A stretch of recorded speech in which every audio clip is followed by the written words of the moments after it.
गीता 18 के श्लोक नंबर 62 में भगवान स्वयं कह रहे हैं कि अर्जुन उस परमेश्वर की शरण में जा जिसकी कृपा से परम शांति व शाश्वत स्थान अर्थात सतलोक को प्राप्त होगा। वो परमेश्वर कौन है, कहां है, कैसा है, जानने के लिए कृपया अवश्य सुनिए जगत गुरु तत्वदर्शी संत रामपाल जी महाराज के अमृत वचन। पुण्यात्मा परमात्मा की लीला दिखाते हैं कि वो परमेश्वर आयु भी बढ़ा देता है। ये देखिएगा ऋग्वेद मंडल नंबर 10, प्रकाशक है सार्वदेशी कार्य प्रतिनिधि सभा, महर्षि दान भवन, रामलीला मैदान, नई दिल्ली से प्रकाशित है। मुद्रक है Prince offset printers, 1510 Pataudi house, Daryaganj, नई दिल्ली। देखिएगा ऋग्वेद मंडल नंबर 10 सूक्त 161 161 और मंत्र नंबर 2। यदि रोगी नष्ट जीवन शक्ति वाला हो गया है, यदि अथवा सीमा से परे चला गया है, यदि मृत्यु के समीप पहुंच गया ही है, तो भी उस रोगी को मैं, इन्होंने जो डंगा डाल दिया, मैं वैद, क्योंकि ये नहीं मानते, क्योंकि इन्होंने भगवान को अपाइद सिद्ध कर रखा है इस दयानंद ने। और दयानंद की सोच के अनुसार इस अनुवादक ने यहाँ इसको ये वैद लिख दिया। ये कोई औषधियाँ की बुक थोड़ी है, ये कोई दवाइयाँ की किताब नहीं, ये तो परमात्मा की महिमा का गुणगान है। कष्ट प्रद रोग के पंजे से छुड़वा लाता हूँ, 100 वर्षों की शरद ऋतुओं अर्थात 100 वर्ष तक जीने के लिए उसको बलयुक्त करता हूँ। और यहाँ ये भूल गया कि तय ऋग्वेद मंडल नंबर 9 सूक्त नंबर 80 का और मंत्र नंबर 2। हे परमात्मन, आप उपासकों की आयु के बढ़ाने वाले हैं। आड़ा भूल गया वो वैद लिखना, गलती लगेगी इस पर, अनुवादक वही है। अब देखना, अब और दिखाते हैं आपको, क्योंकि 2-3 अनुवादकों का हम देखेंगे तो हमारा यकीन होगा, क्योंकि इन जो आर्य समाज के जो प्रवर्तक महर्षि दयानंद थे, उनका सिद्धांत था कि परमात्मा कुछ नहीं कर सकता, वो अपाहिज है। क्या नहीं करता कि जैसे नरसी भक्त की, ये बाद में चैप्टर सुनाऊंगा, पहले ये प्रसंग बाद में सुनाऊंगा, पहले ये देखते हैं। ऋग्वेद भाषा भाष्यम, ये क्या लिखा है इसमें?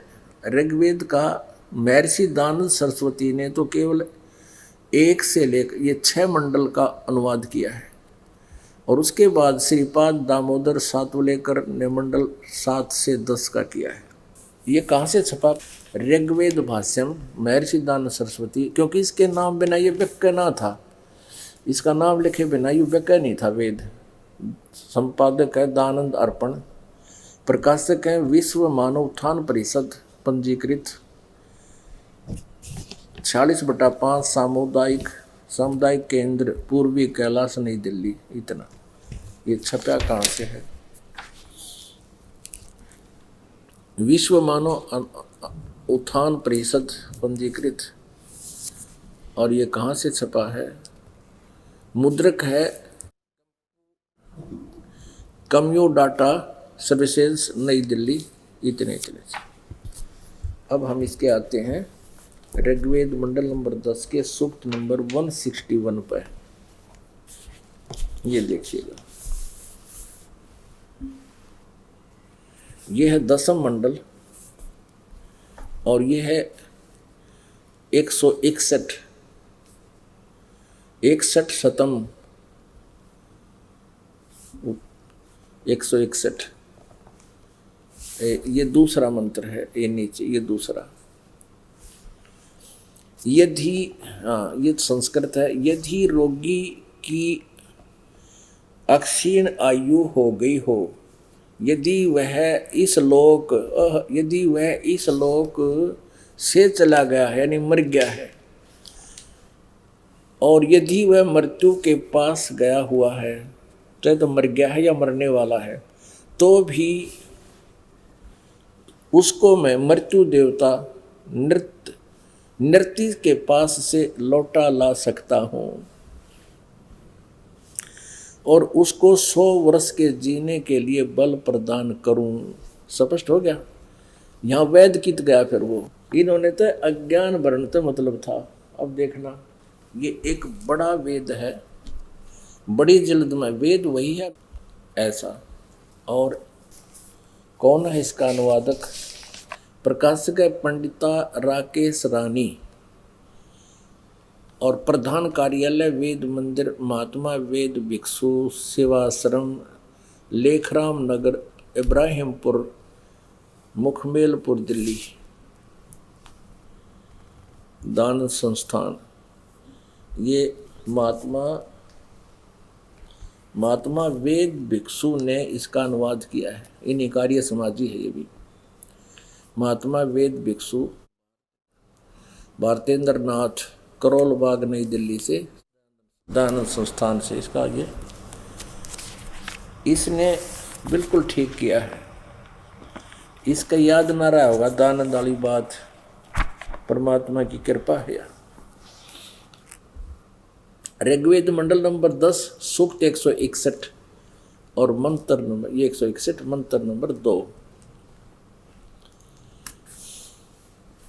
यदि किसी रोगी की जीवन शक्ति समाप्त हो, यदि वह सीमा से भी परे हो गया है, इन्होंने कुछ थोड़ा बहुत उलझाने की चेष्टा की है, उससे बीच वाले ने स्पष्ट कर दिया, यदि वो मृत्यु उस परलोक चला गया हो, सीमा से पार परलोक चला गया है, यदि वह मृत्यु के सन्निकट या निकटि मरने वाला हो, चाहे मर कर दूसरे लोक में चला गया है, तो भी उसे मैं भारी कष्टपद रोग के पंजे से मुक्त कराऊं तथा उसे 100 वर्ष यानी 100 वर्ष के जीवन हेतु बल संपन्न करूं।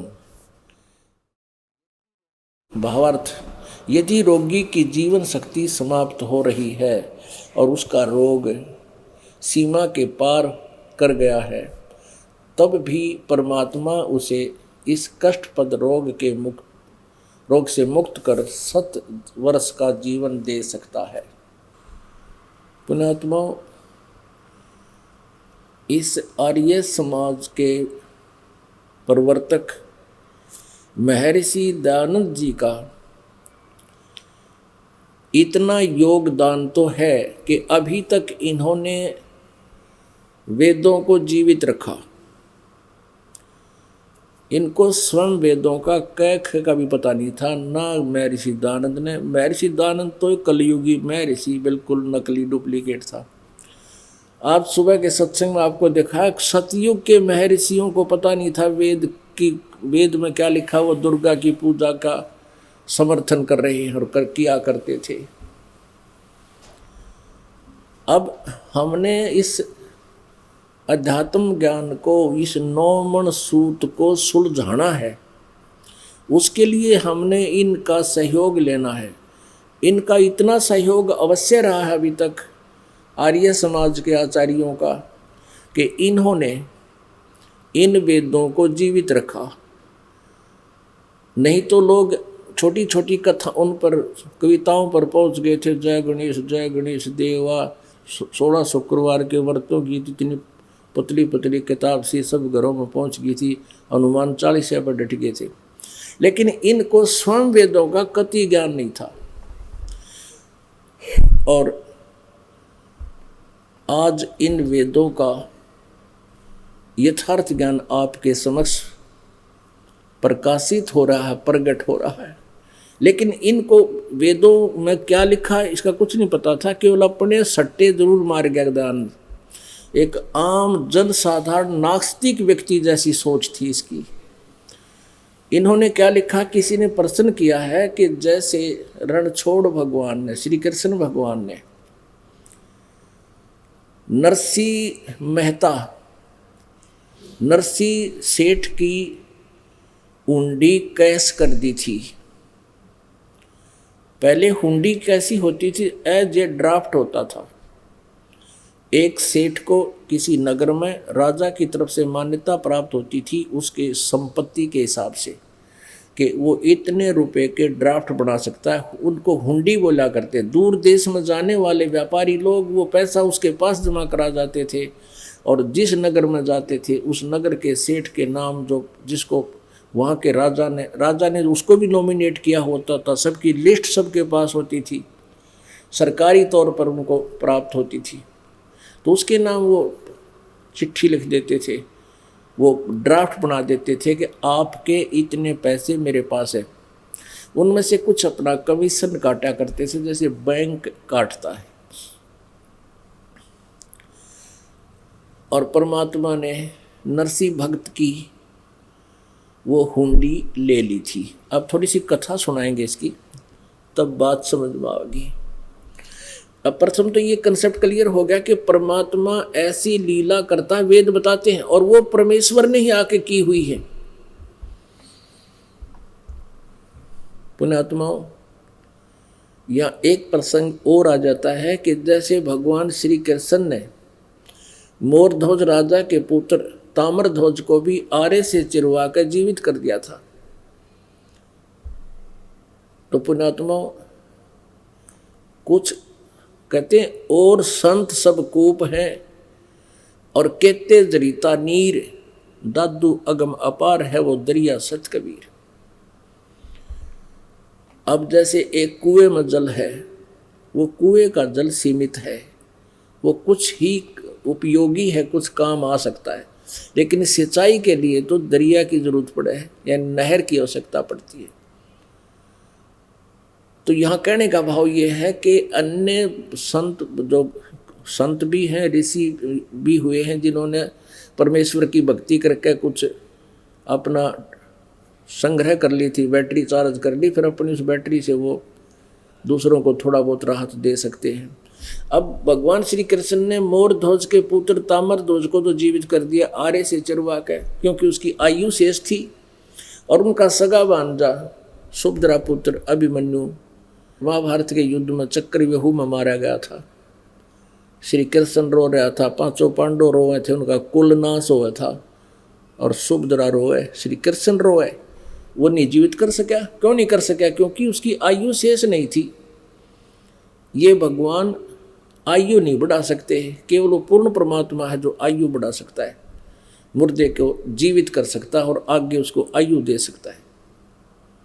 ये नरसी भक्त कौन थे?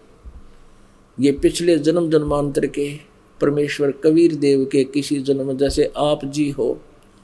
अब इस परमात्मा की रजा से पूरे विश्व में ये ज्ञान फैलेगा और करोड़ों की संख्या में परमात्मा के भक्त बनेंगे। लेकिन पार कितने होंगे? और फिर बाकी रह जाएंगे जो सच्ची लगन से नहीं लगेंगे। तो उनकी इतनी भक्ति बन जाएगी, हजारों युगों तक वो ब्रह्मलोक में भी रह सकते हैं, फिर ब्रह्मा विष्णु महेश की पदवी भी पा सकते हैं, इंद्र स्वर्ग का राजा भी बन सकते हैं, पूरी पृथ्वी का राजा भी बन सकते हैं। लेकिन उनकी बैटरी डिस्चार्ज होती रहेगी, वह पूंजी नष्ट होती रहेगी। और जब वो मानव शरीर में होंगे, उनके ऊपर कोई आपत्ति आवेगी, भले ही वो साधना आन उपासना कर रहे होते हैं। अभी तक ये आन उपासना का दाव क्यों लगा रहा है? क्योंकि उन जिनके पुण्य थे पिछले, वो किसी भी देव की साधना करते थे, कोई आपत्ति आती थी, रोते थे, तो वो परमात्मा कबीर देव आकर उन पुण्यात्माओं की मदद करता था, क्योंकि वो उनके बालक रहे हैं कभी किसी जन्म में। और वो भोला नहीं समझता था मैं ये पत्थर पूज रहा हूँ, शायद मुझे इससे लाभ हो गया, इससे ही लाभ हो रहा है। जैसे दास पहले हनुमान पुजारी था, श्री कृष्ण जी का पुजारी था, बाबा श्याम जी की पूजा करे थे, शंकर भगवान की पूजा करे थे, हनुमान जी की पूजा करे थे, और सारे सुख होते चले गए। और हम ये सोचा करते भगवान श्री कृष्ण ने मौज मचा दी। अब पता चला कि तो केवल वर्क डन दे सकते हैं, जैसा जिसने किया वही दे रहे हैं, इसमें कोई परिवर्तन नहीं कर सकते हैं। तो ऐसे नरसी जी बहुत बड़ा सेठ था, 56 करोड़ की संपत्ति उस समय थी, जो आज 56 अरब की कह सकते हैं। और इतना कंजूस था कि 2 पैसे दान नहीं करे था किसी ने, क्योंकि जितनी माया बढ़ती है उतनी इसकी कंजूसी साथ बढ़ जाती है। और ये माया इसकी दुश्मन होती है, जीव की सबसे बड़ी शत्रु ये माया ही होती है। तो परमात्मा ने एक लीला की थी। ये गंगा घाट पर नहाने के लिए गया हुआ था अपनी पत्नी के साथ नरसी। वहाँ पर ब्राह्मण लोग जाते थे और दान करने वालों से दक्षिणा लेते थे। परमेश्वर ने भी एक ब्राह्मण रूप धारण किया और कहा, सेठ जी दक्षिणा दे दे। सेठ जी बोला, दक्षिणा को नहीं, भूल आया घर पर मैं। परमात्मा ने ब्राह्मण रूप में कहा, सेठ जी गंगा में स्नान करने का कोई लाभ नहीं होगा जब तक दान नहीं करेगा। उसकी पत्नी ने भी कहा कि कर दे दो कुछ दान है। न बोला, चुपचाप बैठी रहे, घनी ना बोला, मैं आप निपट लूँगा इसने। आखिर में ये कहने लगा वो सेठ के ब्राह्मण, पैसे भूल आया मैं घर पर, यहाँ लाया को नहीं। तो कहने लगा, भाई उधार कर ले। भगवान बोला, उधार कर ले। अब सेठ बोला, ठीक है उधार कर लेता हूँ। बोल कितना दान करेगा? 1 टका दूंगा, 1 टका। चल 1 टका दे दे। पक्की जबान, पक्की जबान। अब पैदल आते थे पहले, और वो भी तो खासकर कंजूस था, 2 पैसे खर्च नहीं करना चाहता था। घर आया, गंगा का स्नान करके घर में प्रवेश किया था, जाकर गठड़ी रखी थी। इतने में ब्राह्मण रूपधारी परमात्मा ने दस्तक दे दी। नौकर आए और नौकरों ने कारण पूछा, कौन हो, कहाँ से आए हो, क्या उद्देश्य है सेठ से मिलने का? परमात्मा ब्राह्मण रूपधारी ने कहा कि भी सेठ जी ने मेरा 1 टका उधार कर रखा है, दान करना था, और याद दिलाइयो सेठ जी का कि ब्राह्मण आया है। नौकरों ने जाके कहा कि जी एक ब्राह्मण आया है, आपने कोई टका दान करने की कह रखी होगी। अब नरसी ने सोचा, भाई यो अच्छा व्यक्ति साथ आ लिया। सेठ कहने लगा अपने नौकरों से, ये कह दे ब्राह्मण को कि सेठ जी की तबीयत ठीक नहीं है, थक गए हैं, बुखार बन गया है, जबर है, और ठीक हो जाएगा जब दे दूंगा, स्वस्थ हो जाऊंगा तब दूंगा। नौकरों ने ऐसा ही उत्तर दे दिया। ब्राह्मण कहने लगा, ठीक है मैं यहीं बाग में लेट जाता हूँ, स्वस्थ हो जाएंगे तब सेठ जी मैं अपना दक्षिणा लेके जाऊंगा, बार बार नहीं आया जाता। अब नरसी का बाग था, उसी में परमात्मा ने बिछा लिया बिछौना और लेट गए। अब 1 दिन हो गया, 2 दिन हो गए, 3 दिन हो गए। सेठ जी माए टट्टी पेशाब करे, थोड़ा बना रखा खड्डा एक उसमें डाल दे। अब तीसरे दिन भी उसने फिर कहा, जाकर फिर दस्तक दे दी कि क्या मेरा टका भाई कहो, सेठ ने मेरे दक्षिणा देवे। सेठ ने कहा नौकरों से ये कह दो कि सेठ जी की मृत्यु होगी। अब लाला जी ने सोची, आज यू 1 टके की जिद लगा रहा है, कल न मन माने 100 रुपये की जिद लगा ले। इसने तो रास्ता पा गया है, इसने तो सटराई कर दी, मैं भी दूं नहीं टका इसको। अब सेठ के बारे में कह दिया नौकरों ने कि सेठ जी की मृत्यु होगी, ब्राह्मण आप जाइए, हमें बड़ा शोक है। ब्राह्मण वेशधारी परमात्मा बोले, भाई मेरा तो यजमान है ये, और बड़ा दुख हुआ, मृत्यु होगी, लेकिन अब तो अंतिम संस्कार करा के ही जाऊंगा। अब फिर बैठ गए वरने आगे। अब सेठ जी को जब संदेशा मिला कि उन्होंने ये उत्तर दिया है, तो नरसी कहने लगा, नौकरो ऐसे करो, तुम लकड़ियां ले जाना शुरू कर दो चिता की तरफ। कुछ दूरी पर होती थी चिताएं, गांव से बाहर होती हैं। ये यूं सोचेगा कि सचमुच मर गया, यूं चला जाएगा। अब उन्होंने लकड़ियां उठानी शुरू कर दी, लकड़ियां ढोने लगे, तो भगवान वहीं बैठा रहा कि गया नहीं, कि ना जी नहीं गया, वो तो बैठा है, मेरी अर्थी बना लो। वो बना लिया जनाजा और धर लिया सेठ को मर्द के शव की तरह और कहने लगा ले चलो मुझे चिता पर। अब चिता पर लकड़ी भी रख दी, सेठ का वो जीवित सेठ भी रख दिया, मर्द के तरह ले गए थे। परमात्मा ने भी ले लिया कि करगा लठ और कांधे में धर लिया लकड़ी ले। अंतिम संस्कार कराने के उद्देश्य से एक लकड़ उठा लिया कि भाई हम भी अंतिम संस्कार में कुछ योगदान करेंगे। और पहुंच गए लकड़ी लेके वहाँ लाला जी दो रहे। अब लाला जी से कहा कि सेठ जी भैया मैंने तेरा टका माफ कर दिया, तो आत्महत्या मत करे। सेठ जी ने बोला साची कह है, कहाँ साची कहूँ भाई, कति तेरा टका माफ कर दिया। ठीक से तो जा तू अपना काम करे। परमात्मा बोले अच्छा जी मैं चलता हूँ। वो ब्राह्मण रूपधारी परमात्मा चले गए। उधर लाला जी ने सेठ अपने नौकरों से कहा कि सारी लकड़ी ठा लो, उल्टी कदे नाश हो जा। वो सारी लकड़ी वापस ले ठवा कर, थोड़ी बहुत बची थी उसने आप ठहरा, इतने टुकड़ा नहीं, इतना कंजूस है। और एक लड़की थी उसका विवाह कर दिया था और आगे कोई पुत्र भी नहीं था, और चीचड़ बना बैठा, उसका संग्रह करे बैठा 56 करोड़ संपत्ति ने वो तरह के जब। अब सेठ जी ने सोचा ले भाई कई दिन हो गए शहर सपट्टा करे, आ तो दूर तक घूम का आऊँगा। वो अगले दिन सेठ जी तो निकल गया शहर सपट्टे को। पीछे तो परमात्मा नरसी रूप बना के नरसी के घर में प्रवेश कर गया। नौकर नहीं पहचान पाए और नौकरों से ये बोल दिया भाई आज वो ब्राह्मण था ना, ब्राह्मण वो बहुरूपिया है, आज मेरा रूप बना का होगा, और उसको यहाँ से कह देना तू चला जा राजी खुशी। और नहीं मानना तो उसने कह दिए आज तेरा लठ मार देंगे 2-4, या तो तू चला जा।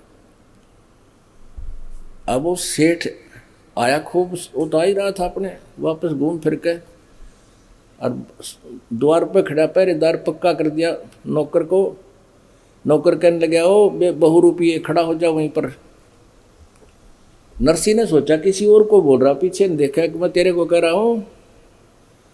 नरसी कहने लगा नौकर का नाम लेकर, अरे करोड़ी तू क्या क्या बक रहा है, अब तू वहीं खड़ा हो जा, बस इतनी ठीक है तेरे लिए। तूने हमारे सेठ के नाक में दम कर रखा है, कभी तू ब्राह्मण बन के आता है, कभी तू नरसी रूप बना लेता है। हमारे एक सेठ अंदर है, उनका आदेश हो गया आज कि तू अगर ठीक से नहीं मानेगा तेरी टांग तोड़ दूंगा। कौन कौन कौन कौन अंदर है? हमारा सेठ। उसने सोची बात बिगड़ गई भाई, वो तो आज मेरा रूप बनाकर अंदर चला गया। अब नरसी ने इसी में भलाई सोची कि तू पिट्टे भी गए, अपना वापस हो जाए। उसने क्या किया कि कोर्ट में गया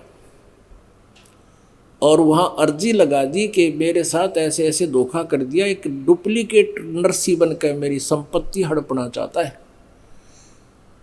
और भाई राजा ने अगले दिन बुला लिया कोर्ट ने कि अभी उसकी सारी बही जब्त कर ली नरसी की, और अगले दिन दोनों को बुला लिया, डुप्लीकेट और ओरिजिनल को। अब बही जो एक पैड होती थी, रिकॉर्ड होता था, उसमें सारा कुछ हिसाब किताब लिखा करते लिखते हैं लाला लोग।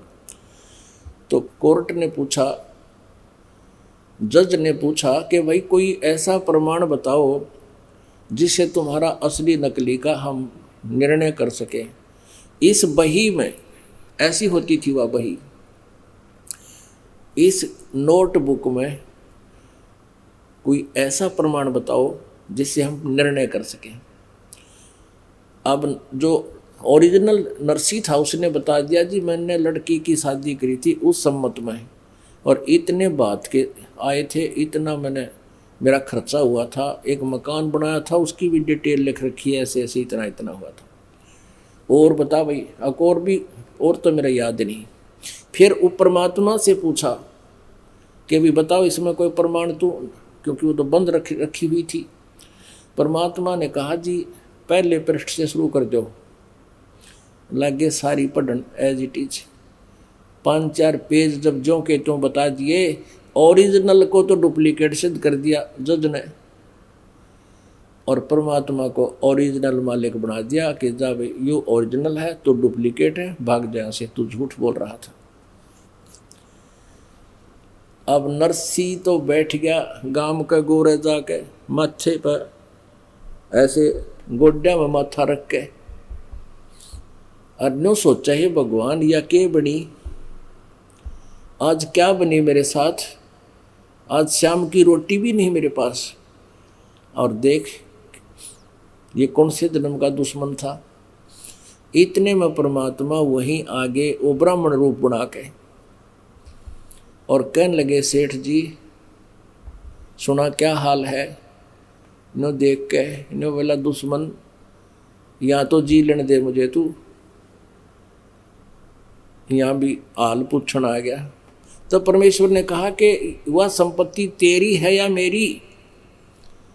नरसी बोला या थी तो मेरी दुश्मन या तने अड़प ली। तब परमात्मा बोला नरसी या पहला भी तेरी नहीं थी या मेरी थी। परमात्मा कहते हैं काया तेरी है नहीं माया कहाँ से हो, और चरण कमल में ध्यान रख इन दोनों ने खो। तो परमात्मा ने 2 घंटे उसको प्रवचन किए और कहा भाई मैं साधु संत फकीर हूँ, तेरे हित के लिए तुझे ये ज्ञान और ये लीला मैंने की है। तेरी तो दुश्मन से या माया, अरे क्या कर इकट्ठा तूने एक नरक इकट्ठा कर रखा है, अपना भविष्य बर्बाद कर लिया उसका, और कुछ दया दाता कि पिछले संस्कार अंगड़ाई लेते हैं। तब नरसी बोला भगवान अब के बने मेरे थे कि भी एक शर्त पर तुझे सारी संपत्ति दे दूंगा, जब तू इसने दान कर दे अपना बोझ हल्का कर ले, पाप कम हो जा तेरे। नितन तो नरक डो दिया बेटा। नो बोला जी एक बार दया कर दो, सारी कर दूंगा कल्याण, इतना खुल गई मेरी। ऐसे ही कर दिया गया। नरसी ने सारा भंडारे कर दिए, गरीबा में बांट दी, यानी वह कति हुर फुर कर दी सारी। जंगल में जाकर बैठ गया और वहां एक झोपड़ी डाल ली, पति पत्नी दोनों रहने लग गए।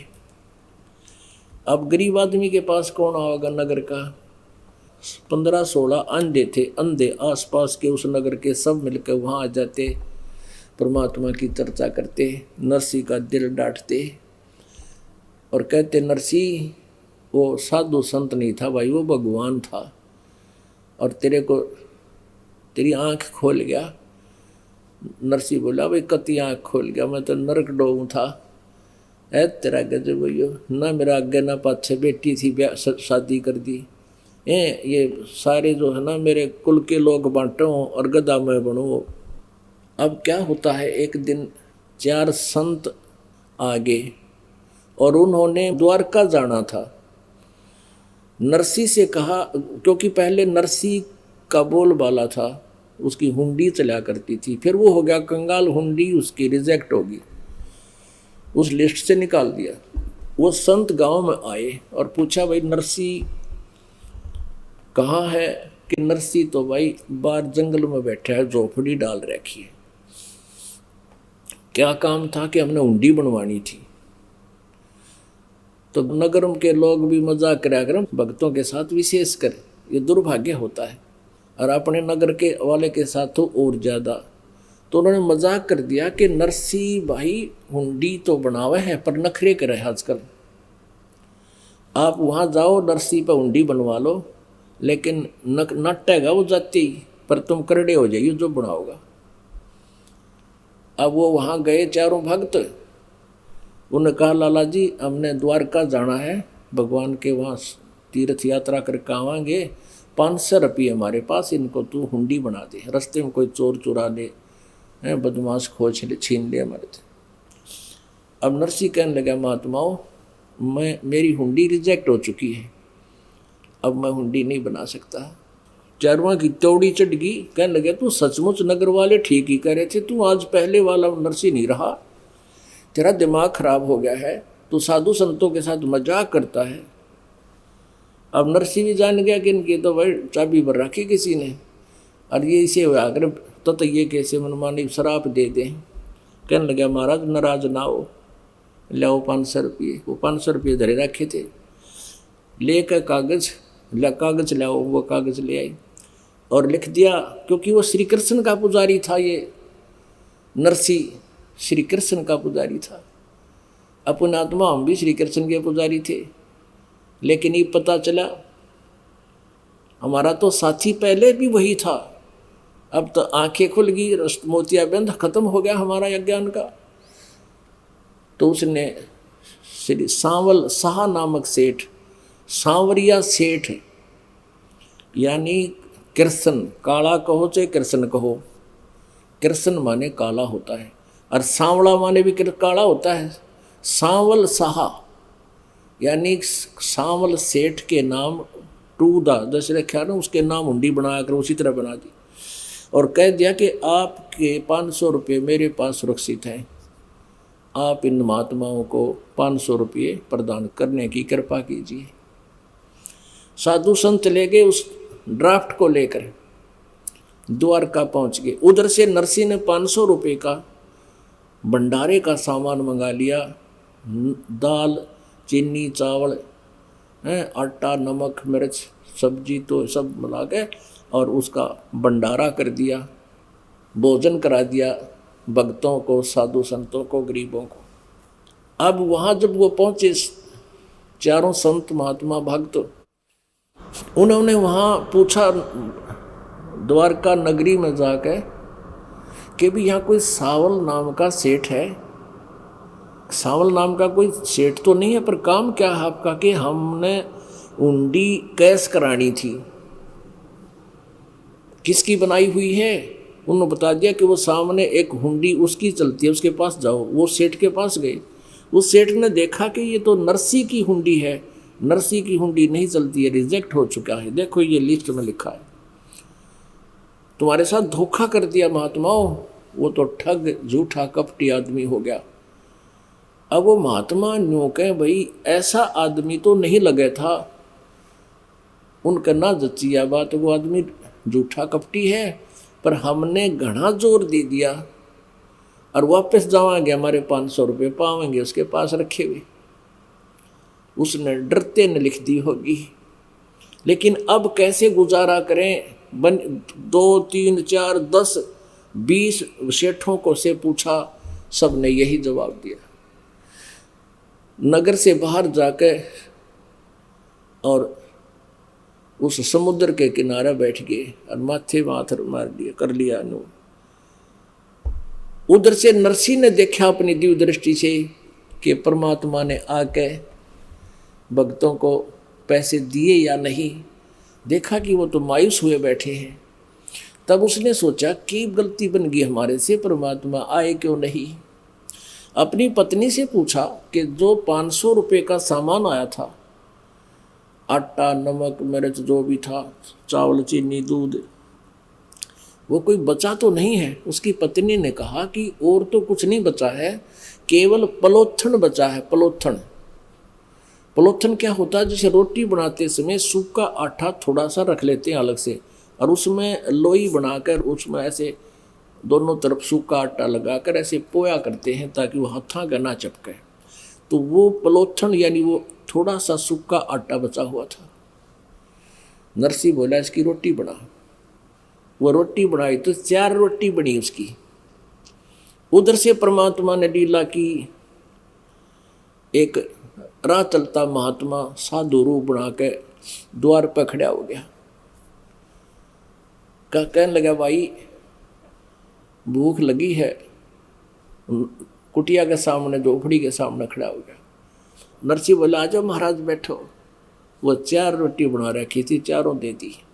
अब खाओ महाराज। अब खा कर रोटी पी कर पानी, परमात्मा जो साधु रूप में था चल पड़े। और वहाँ क्या हुआ, उधर जाकर के सांवल नामक एक मारवाड़ी सेठ, दोनों कान्ना में तक कलम टांग रखी, इतना बड़ा साफा और दोहरा धोती जैसे डबल, ये राजस्थानी बुजुर्ग बांधा करें इस तरह की वेशभूषा करके, और वहां पहुंच गया महात्माओं के पास, प्रकट हो गया कि कबीर परमेश्वर, और कहने लगा महात्मा जी कैसे बैठे हो? सेठ जी के बैठे हैं, बस पूछो मत, ऐसे ऐसे समस्या आ गई, और नरसी व्यक्ति तो लगा है अच्छा, हमने ज़्यादा जोर दे दिया, उसने हुंडी बना दी, और यहाँ सांवल नाम का कोई साहूकार को नहीं, और अब हमारे पास कोई पैसा नहीं, हमने अपना सैर सपट्टा करना था, तीर्थ यात्रा यहाँ देखनी थी, घूमना था। तो परमेश्वर बोले भाई कौन का है सांवल सा सेठ को ना इस द्वारका में? मैं रहा। अक आप हो? अक हाँ भाई मैं हूँ।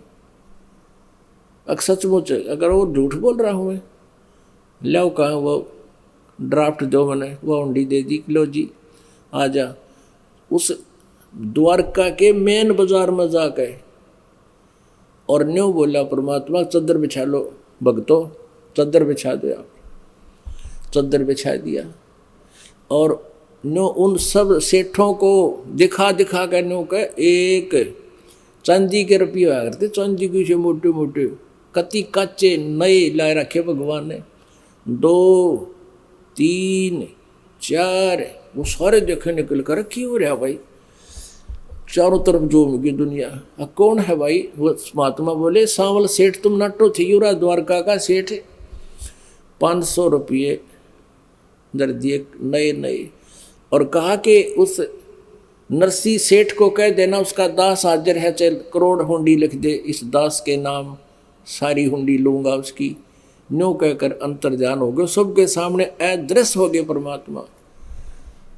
तब उन द्वारका वाले लोगों का जो चेहरा, भाई ये तो सचमुच भगवान थे। अपने आत्माओं, परमात्मा कहते हैं कि कल्पे कारण कौन है?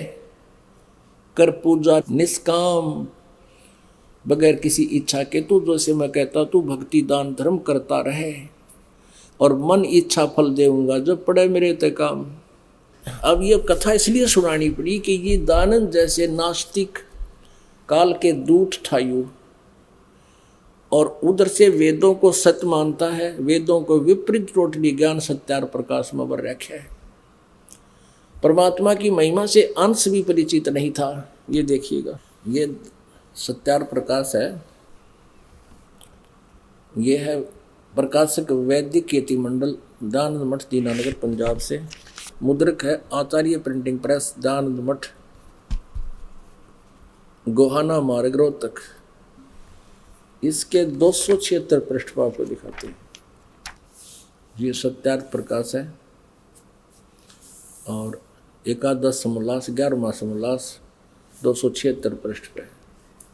प्रसन्न करने वाला कहता द्वारका जी के रण छोड़ जी की, जिसने नरसी महिता के पास हुंडी भेज दी और उसका ऋण चुका दिया, इत्यादि बात भी क्या झूठी है? झूठ है। अब इस दानंद नास्तिक कहता है किसी साहूकार ने रुपए दे दिए होंगे और किसी ने झूठा नाम उड़ा दिया होगा कि कृष्ण जी ने भेजे। बता, ये नहीं मानता इन बातों को बिल्कुल भी। पुण्यात्माओं, ये दास इस मार्ग पर लगा ही लगा था। उसमें हमारे पास, हमारे मकान में एक किराएदार रहा करता, आर्य समाजी टीचर था, वो शास्त्री था, प्राइमरी क्लास का हेड मास्टर था, 5वीं कक्षा का। तो वो वहाँ रहता था, बहुत अच्छा स्वभाव का व्यक्ति था, आर्य समाजी था, कट्टर, और हर तरह से बहुत सभ्य आदमी था। उसमें आयु भी उसकी 50 से ऊपर, यानी रिटायरमेंट के आसपास ही था, 55-54 वर्ष की आयु होगी। तो भगवान के जैसे पहले हमने जैसा ज्ञान था वैसा ही, हम तो ये तो मानते थे कि भगवान जो चाहे कर सके, और कोई ये कह देता कि नहीं ये तो असंभव बातें, ऐसा नहीं हो सकता। जैसे भगवान ने द्रौपदी का चीर बढ़ा दिया, आर्य समाज के लोग और दयानंद की थ्योरी नहीं मानती कि ऐसा हो सकता है। दयानंद जी ने तो परमात्मा को कति अपाहिज बना रखा है कि वो ना यूँ कर सकता ना यूँ कर सकता, बस कुछ नहीं कर सकता। इस दास ने उपदेश दिया 17 फरवरी सन 1988 में, और 1990 की बात है ये, 2 वर्ष बाद। ऊपर एक अलग से कमरा बनाया पूजा के लिए, एक गैलरी के ऊपर एकांत स्थान पर पूजा स्थल बनाया, और उसमें आमने सामने खिड़की, इधर आंगन में उधर गली में, और एक दरवाजा था ऊपर छत पे। कुछ पुस्तक छपवाई इस दास ने, ये नित्य नियम वाली भक्ति बोध जैसी पुस्तक छपवाई। तो उसमें तक इस दास को नाम उपदेश देने का आदेश नहीं था, और श्रद्धा पूरी थी, परमात्मा में पूरी निष्ठा थी। और ये छपवा करके बनवा करके गुरुदेव के पास भिजवाते थे, वो फिर अपने उपदेशियों को ऐसे फ्री दिया करते थे। तो गुरुजी ज़्यादातर पंजाब में रहते थे, और यहाँ छुड़ानी आते थे, केवल वहाँ समागम होता था, वर्ष में 2-3 बार वो आते थे। फिर क्या हुआ कि ये पुस्तक छपवा के कि गुरुजी आएंगे पंजाब से यहाँ, फिर वहाँ उनको दान कर देंगे, उनको देते थे। तो ऊपर एक तख्त रखा हुआ था, उसका बनाई थी गैलरी के ऊपर, 5.5 बाई 15-16 फुट का है वो, उसमें वो पुस्तक रख दी 2000 तख्त के ऊपर। अच्छा, उससे पहले वो जो बनाया उसके हमने वो लगानी चाहिए, इसके ये जाली होती है ना, लोहे की जाली, ये मच्छरों से बचाने के लिए मच्छरदानी साइज की होती है। ये जाली दोनों आमने सामने वाली खिड़कियों की, झांकी की, जंगलों की, ये दास नाप कर ले गया। वह थी जैसे 2 फुट 8 इंच थी, जैसे चौड़ाई, ऊंचाई थी 4 फुट, ऐसे वो नोट कर ले गया। और वहाँ दुकानदार जो लोहे वाला था उसको दे दी वह पर्ची कि आप इस साइज की जाली काट दो। ये दास चला गया कुछ और सामान लेने, स्कूटर मेरे पास था, मैं वापस आया, उसके नौकर ने, लाला के नौकर ने, वो दोनों जाली इकट्ठी पैक करके और बांध रखी और बता दिया ये उठा लीजिए। उनके पेमेंट करके और मैं स्कूटर के आगे रख के घर ले आया। आते ही मेरे बड़े वाला लड़का 12-13 वर्ष की आयु का था उसमें, और एक किराएदार रहता था बिहार का। उन दोनों से कहा कि भी आप ऐसे करो, इनको सीढ़ी लगा के और इनमें कील ठोक दो, बस सिंपल सी ला दो। उन दोनों ने वो जाली उठाई, लगाने लगे। उन्होंने बताया कि जी ये तो छोटी आ गई, जैसे 2 फुट 8 इंच था वो 2 फुट काट दी कि लाला के नौकर ने, दोनों ही ऐसी काट दी। और वो देखा सचमुच ऊपर तो सही साइज उनका, बराबर में जो था चौड़ाई थी वो 8 इंच छोटी। वहाँ भी कमाल हो गया। मैं बोला इसको तुम गलत ऐसे करके देखो, मेरे सामने यूं करके देखा वो तो और ज़्यादा डिफरेंस हो गया। मैंने सोचा वाह भाई अब फिर देखेंगे, इसने तुम नो करो, इसको पैक करो और वापस रख दो। सर्विस का काम था, मैं 2-3 दिन आया नहीं। उनकी मम्मी ने वानियों की न उठा के कई दिन की नीचे रखी थी, स्टोर में फेंक दी। वो मेरा भी बात ध्यान नहीं रही, रखी रही स्टोर में। एक रेनी सीजन ऊपर का उतर गया, जैसे मार्च में बनाई वो, मार्च अप्रैल में, और फिर सितंबर में आया करते गुरुजी। तो रेनी सीजन पूरा हो लिया तो उसमें ये बनवाई पुस्तक भक्ति बोध और तख्त पर रख दी। अब उसमें क्या था, ग्लास के किवाड़ लगे हुए थे झांकियों के, और एक शीशा फूटा हुआ था। एक तो खिड़की बंद कर दी, दूसरी का एक शीशा टूटा हुआ था, उसमें गए चूहे आके और ये पुस्तक काटने लग गए। तो फिर मेरा ध्यान आया कि भी क्यों ना इसके चारों तरफ वो लोहे की जाली लगा दें। मालिक ने लीला करनी थी ना, जाली तो और भी ला सके थे। मेरे दिमाग में क्या आया कि इन बच्चों को बोल दूं कि उन दोनों को ऊपर नीचे करके और इस एक का ला दें। कोई कुछ ऐसा कुछ व्यवस्था थी, नहीं ला पा रहा था मैं कोई काम दूर, क्योंकि रोहतक से 70 किलोमीटर दूर हमारा काम वो होता था, नौकरी का जो केंद्र था, साइट थी, वहाँ जाता था। कई दिन लगातार इतना बोझ लोड रहा कि मैं नहीं कुछ ला पाया। तो मैंने सोचा ऐसा था, इसको ऐसे लगवा देते हैं। मैं ऐसे कहकर चला गया। तो शाम ने मेरा आने का जो समय हुआ ऑफिस से 5 बजे से 5:30 बजे आ जाते जैसे, तो उस समय उनके उसकी मम्मी ने ऊपर तो उतार के वह जाली नीचे डाल दी कि भाई इन लगा दो। वही दोनों जने, बड़ा लड़का और साथ में वो किराएदार, दोनों ने लगाने की चेष्टा की। ऐसे लगाते हैं, जो नीचे बचेगा शायद उसको ओवरलैप करके इनको लगा देंगे। मैं अच्छी तरह समझा के गया था इनको। तो इन्होंने जब लगानी शुरू करी तो वह जाली पूरी की पूरी आ गई, यानी ऊपर से पूरी, ऊपर नीचे तो पूरी।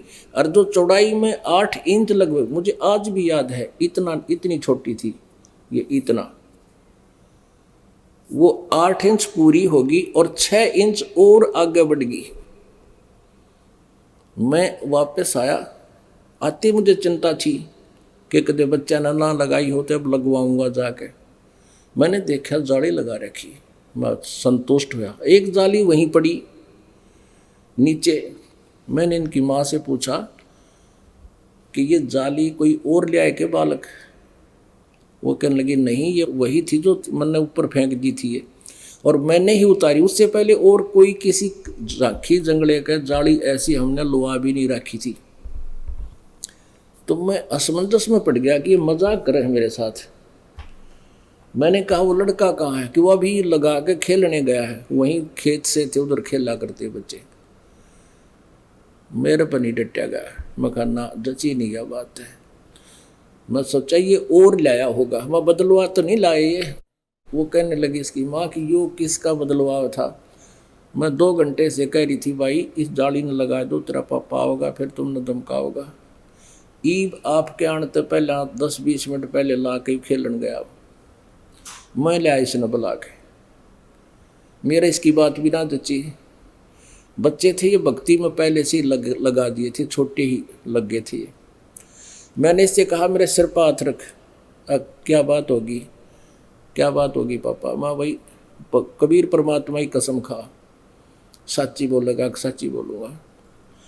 कि जाली तुम बदलवा के लाए हो? अक नहीं, मेरी मम्मी ने उतार कर डाली थी, ये वही है। मैंने वो किराएदार बुलाया, वहीं था वो फैक्ट्री में लगा हुआ था, नव भारत फैक्ट्री है एक नट्स बोल्ट्स की, वो वही किराए पर रहता था। वो बुलाया, मैंने कहा भाई सच्ची बताइए ये क्या कि आंटी ने उतार कर रखी थी मेरे सामने ही, ये वही जाली है? मैंने इनको कहा कि ये जाली वही थी जो पहले छोटी थी। फिर उनका ध्यान माई को, मुझे तो छोटी थी और यह एक का पूरी कैसे होगी? वो कहते पता नहीं।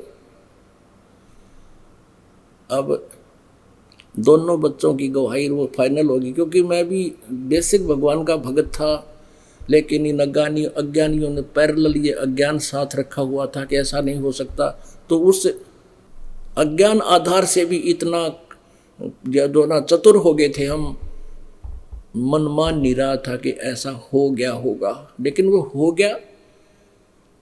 पुण्यात्मा उस दिन के बाद इस दास का जीवन बदल गया। परमात्मा जो चाहे सो कर सकता है। लोहे की जाली 14 इंच बढ़ा दी, थोड़ी भी नहीं। अब मेरी तो खुशी का ठिकाना नहीं रहा। उस दिन के बाद ऐसा हो गया जैसे सीमेंटेड, यानी इतना विश्वास मालिक में जाग गया। और उधर से इस दास के मन में आया कि ये जो आर्य समाज जी टीचर है, ये बहुत अच्छा स्वभाव का, बहुत अच्छी तरह बात करता था, बहुत अच्छा सुलझा हुआ व्यक्ति लगे था। भक्ति का डिस्कशन होती थी उसके साथ। तो वो कहता था, हम जिक्र करते थे जी ऐसे ऐसे आज सत्संग में हमने ये सुना, परमात्मा ने ऐसा कर दिया, भगवान ने ऐसा कर दिया। वो इन्हों क्या करता, नहीं ऐसा कुछ नहीं हो सकता। नाम उपदेश से पहले भी दास उसके साथ चर्चा कभी करता था, क्योंकि आस्था थी भगवान में। तो वो कहता था कि नहीं ऐसा कुछ नहीं हो सकता, ये सब कहने की बातें हैं। तो मैं भी मान लेता था भी चलना होता होगा, पर आस्था भगवान में गणी थी। पर जब मेरे साथ यह बात बीत गई या घटना घट गई, मैं दास ने सोचा कि मेरी बात ने ये फाइनल मानेगा, और क्यों ना इस भोली आत्मा को भी आज विश्वास दिला दूं कि आप जो कह रहे हो वह बात ठीक नहीं। परमात्मा जैसे द्रौपदी की साड़ी बढ़ा दी, इस बात को तुरंत मना करा करता, नहीं ऐसा कुछ नहीं हो सकता। तो मैं भी असमंजस में पड़ जाता, भी ना होता होगा, लेकिन हमारे दिल से नहीं हटा थी कि भाई भगवान कर सकता है। पर अभी वर्तमान में कोई ऐसी घटना घटी नहीं, तो हम उनके विचारों को भी जुठला नहीं पावा थे। तो मैंने उसको बुलाया, अलग एक बैठक थी, अलग से कमरा था, वहाँ बुला लिया, बच्चे क्या थे, आ गया, बैठ जाओ जी। तो मैंने उससे चर्चा छेड़ी। मैं कहने लगा, जी आप इस बात को मानते हो कि द्रौपदी का चीर बढ़ गया था? मैंने बोला क्या बात करते हो, आप तो बुद्धिमान हो, एजुकेटेड हो, ये कभी हो सकता है? मैंने कहा जी मैं बताऊँ आपने, मैंने तो एक प्यार से कहा कि देखो ये सामने जाली लगी हुई है, और ये लगभग 8 इंच तक छोटी थी, कम थी साइज में, 8 इंच पूरी होगी, 4-5 इंच ये और आगे है, 6 इंच के करीब, इतनी बढ़ गई, लगभग 14 इंच। एकदम लाल हो गया। बोला कैसी बात करता है, मैं नहीं मानता इस बात को। यानी कहता प्यार तो बोला करता और कति लाल हो गया, और कहने लगा अब बढ़ा के दिखाओ मेरे सामने जो मानूं। मैंने बच्चों की मम्मी बुला ली, यो लड़का बुला लिया, और किराएदार बुला लिया, भाई आ जाओ आप बताओ कैसे हुआ। उन सारी कथा सुना दी। बोला मैं नहीं मानता। अब मैंने सोचा भाई क्यों, अब इसके साथ ज़्यादा बहस की आवश्यकता नहीं। मैं चुप हो गया। अब मैं उसकी कैसे मानूं, पहले तो हम हाँ कर दिया करता। अब उसने सोची भाई मकान मालिक रूस गया, और एकदम वो पैंतरा बदल गया, और मैं वैसे ही चुप हो गया। मैं भी के माथा मारे। कहने लगा देखो आप तो इंजीनियर हैं, आप तो एजुकेटेड हैं, ये तो लोग भ्रम फैलाया करते थे, दुनिया को पाखंड में फंसाया करते थे, ऐसी बकवास झूठ बोल करके। कहाँ द्रौपदी की साड़ी कभी बढ़ सकती है? मैं बताता हूँ महर्षि कैसे होते हैं। मैं नहीं बोला उसका हाँ ना ना, वो बोलता रहा। वो क्या बताता है कि महर्षि दयानंद जी एक बार योग अभ्यास कर रहे थे बंद कमरे में, और रसोइये ने दूध तैयार कर लिया। वो देखने गया था कि महाराज जी का योग यानी साधना अपने समाधि लगा रहा था कमरे में, कि क्रिया पूरी होली हो तो दूध पिला दूं। वो झांक के देखा, झांकी में के देखा तो क्या कर रहा था महर्षि दयानंद के जमीन से उठा, आसन पद्म लगा रखे थे, ऐसे आकाश में उड़ गया, और ऊपर छत के सिर लगा दिया, फिर नीचे आया, फिर छत के सिर लगा दिया, फिर नीचे आया, ऐसा 7 बार किया। और वो रसोईया भाग आया और लोगों के बुला कर ले गया, देखो महर्षि क्या कर रहा है। सब ने देखा, देखा, वो मुझे कहे देखा ऐसे होते महर्षि। मैं बोला फिर मैं भी, मैं कति झूठ, 100 की 100 झूठ, मैं तू करके दिखाई। न्यों कर लिया इसने, ना मैं करके दिखाई। तो बोला तू शाना बहुत हो गया, मैं तो जाए अपना काम कर, हो लिया तेरा मेरा फैसला। अब पुण्यात्माओं ये कोई बात हुई? कहते हैं बिना विश्वास जो भक्ति करते हैं, भगवान पर विश्वास नहीं तो क्या भक्ति करे हो, ये तो व्यर्थ आपकी साधना। एक समय एक नगर में, एक गांव में 2 साधक थे। एक तो लगभग 40 वर्ष से साधना कर रहा था, बड़ी बड़ी दाढ़ी बढ़ रही, बड़े बड़े केस, एक गांव के जंगल में। और दूसरा अभी 4 वर्ष से ही साधक बना था, संत बना था, वो भी उसी जंगल के दूसरे कोने में बैठा था। एक देवदूत आया करता, और वो देवदूत पहले दोनों से मिलता था, भगवान की चर्चा करता था, बड़ी अच्छी तरह समय व्यतीत हो रहा था। दोनों ही भगवान की महिमा खूब सुनाया करते थे और सुना करते थे देवदूत से।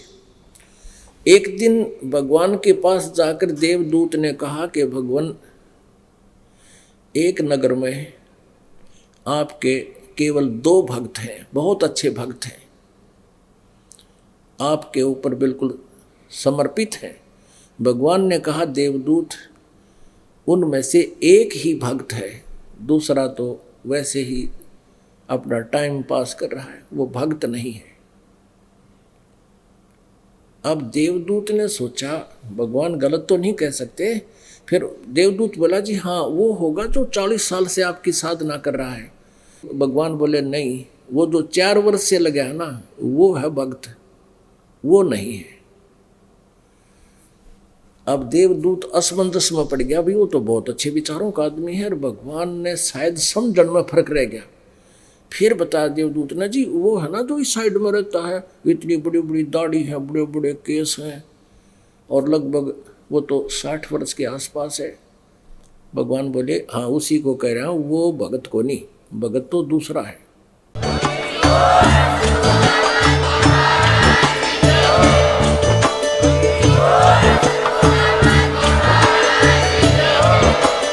आप सुन रहे थे जगत गुरु तत्वदर्शी संत रामपाल जी महाराज जी के मंगल प्रवचन। अधिक जानकारी के लिए विजिट कीजिए हमारी वेबसाइट www.jagatgururampalji.org। संत रामपाल जी महाराज जी के शुभ आशीर्वाद से पूरे विश्व भर में 500 से भी ज्यादा नाम दीक्षा केंद्र हैं, जिन पर संत रामपाल जी महाराज जी द्वारा ऑनलाइन निशुल्क नाम दीक्षा दी जा रही है। अपने नजदीकी नाम दीक्षा केंद्र का पता करने के लिए संपर्क करें 8222880541।